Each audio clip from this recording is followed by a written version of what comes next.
Most people, half of what they thought today is the same things they thought yesterday. About themselves, about their life, about their business. That's why most people's lives don't change very much. But if you wake up and you start realizing, I'm living in a home, an emotional home I don't want, you can change it. See, because everybody's got it. If you got $1 billion, check this out.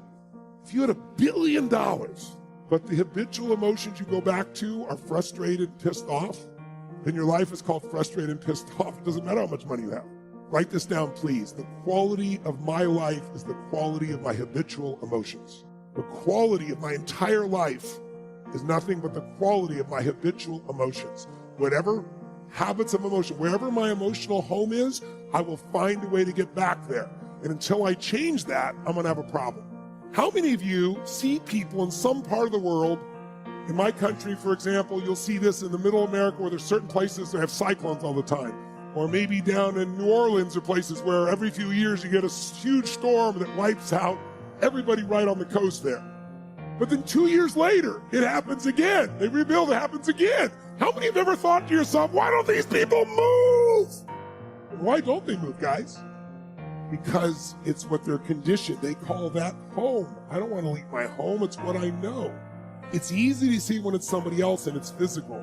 It's harder to see when it's yourself and it's emotional, because we have an emotional home. Some of you grew up in a really tough environment. I did too. Pretty brutal environment. Very painful environment. Part of I am who I am is because I didn't want to suffer. I had to find answers. And because I suffered so much, I don't want you to ever suffer if I can do anything about it. I can't control it, but I can help massively. But it's only because I suffered so much I don't want anybody else to. But think about it. Most people suffer even when they're successful. Listen, if you're successful and you're not fulfilled, that's the ultimate failure. If you got people that love you and you're not feeling joyous and alive, something's wrong. And you know what it is? You got an old home you're used to. Maybe the home you're used to is not a very happy home. It's a home of worry, a home of frustration, a home of anger, a home of feeling everything's unjust. And so you find a way to get back home using whatever the environment you can use. How many of you know somebody who's always pissed off about something? How many of you know somebody who is always worried? How many of you know someone who's not really funny, but they think they are? And they crack themselves up telling stupid jokes? How many know someone like this who cracks themselves up and they laugh so much that even though it's not funny, you find yourself laughing too? These people have different emotional homes. Some people's home is anger. They'll always find something to be angry about.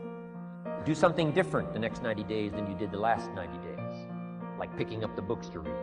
Do something different, like the new health disciplines, relationship with your family, whatever it is, doesn't matter how small it is. If you'll start doing different things with the same circumstances, since we cannot change the circumstances, but we can change ourselves. We can change what we do. And then he gave me another secret to success when he said, what you have at the moment, Mr. Rohn, you've attracted by the person you've become. What you have at the moment, you've attracted by the person you've become. Few little simple principles here. Once you understand these, it starts to explain so much. Now, sometimes it's a little tough to take, blaming yourself instead of the marketplace, taking responsibility instead of putting it off on someone else. That transition sometimes is a challenging mission. And this one was a little tough for me. He said, Mr. Rohn, you've got pennies in your pocket, you've got nothing in the bank, the creditors are calling, you're behind on your promises. He says, here's how that occurs.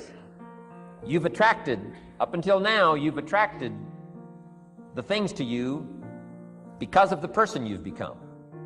Now I said, well, how can I change all that? He said, very simple. If you will change, everything will change for you. You don't have to change what's outside. All you've got to change is what's inside. To have more, you simply have to become more. And then he said, don't wish it was easier, wish you were better. Don't wish for less problems, wish for more skills. Start working on yourself, making these personal changes. And he said, it'll all change for you. Shoaff said, here's the secret, Mr. Rohn. Learn to work harder on yourself than you do on your job. Once I got that, it turned my life around. Learn to work harder on yourself than you do on your job. He said, if you work hard on your job, you'll make a living. If you work hard on yourself, you can make a fortune. If you would have known me at age 25, you would have said, Jim Rohn's a hard worker. If you'd have known me, you'd have said that. I'm the guy, I don't mind coming a little bit early, staying a little bit late, I don't mind that. You'd have said, well, Jim Rohn's a hard worker. You say, well, how come he's got pennies in his pocket and nothing in the bank and behind on his promises? Well, I was a hard worker, but I was working hard on my job, not on myself. I'm telling you, if you'll learn that simple little principle and start the process today, latest tomorrow, give you tonight to think it over. The easiest thing I've done was to get out from under the labels and to live the life that I live. The most difficult thing I've ever done was to believe that I can do it. The difference is that when you don't know what's impacting you, and it's something that's holding you down and you're not aware of it. There are things that when you, in my situation, when you live in a dominant culture that is designed to destroy your sense of self and your belief in yourself, and you have to learn ways in which you can begin to connect with this power that you have within yourself to handle where you are.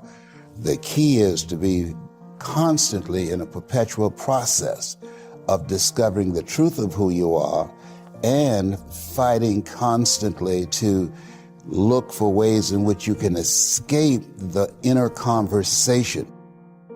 Between ages 0 and 5, we determine what's available to us and what's not available to us. And so that was a defining moment. I knew there are certain things I could not do, certain places I could not go.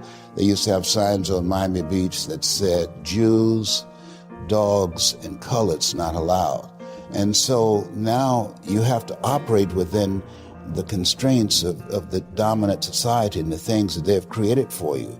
And it's a challenge to see yourself beyond that and to work to get outside of that, even after those laws have changed, because that has become so much a part of you. You unconsciously operate within the parameters of what has been put in place. Like you're driving on the expressway, the 405, and you'll get off on an exit that you weren't going in that direction, but you unconsciously did it because you've done it so many times that many people, because they're not making a conscious, deliberate, determined effort to think outside of what life has thrown at them, they end up doing the same thing over and over and over again. Einstein said that thinking that has brought me this far has created some problems that this thinking can't solve.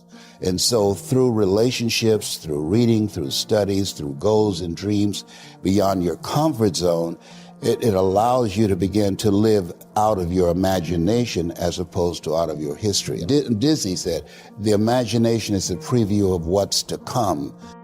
Think about your life along 6 dimensions. So the goal is this: you're going to take care of yourself.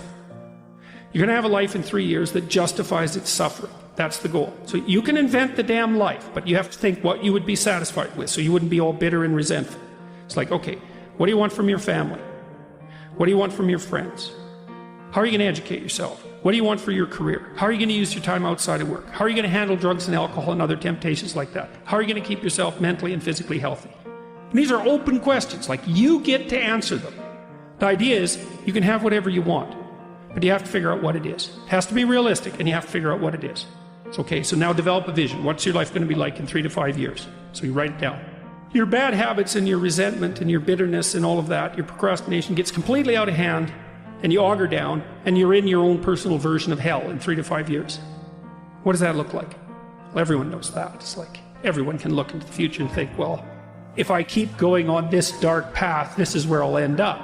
Well, then you've got a little hell outlined for yourself to run away from, and you got a little heaven outlined for yourself to run towards, and then you're motivated. Because sometimes, you're just hopeful. I would like a good thing to happen. It's like, yeah, but I'd like to drink half a bottle of whiskey tonight too. It's like, so which is it going to be? Well, just being hopeful about the future might not be enough, but then you think, oh, I see, like, there's that little hell thing that I outlined that's waiting for me. And maybe I'm afraid of taking the next step forward because it's demanding and challenging. It's like, yeah, I'm afraid of that, but I'm way more afraid of where I might end up if I don't get my act together. And people should be. That's why there are conceptions of hell in so many religions. It's like, hell's a real place. Whether it's eternal, that's a whole different question. Whether it's waiting for you in the afterlife, that's a whole different question. But if you've never met anyone in hell, you haven't lived very long. You haven't had your eyes open.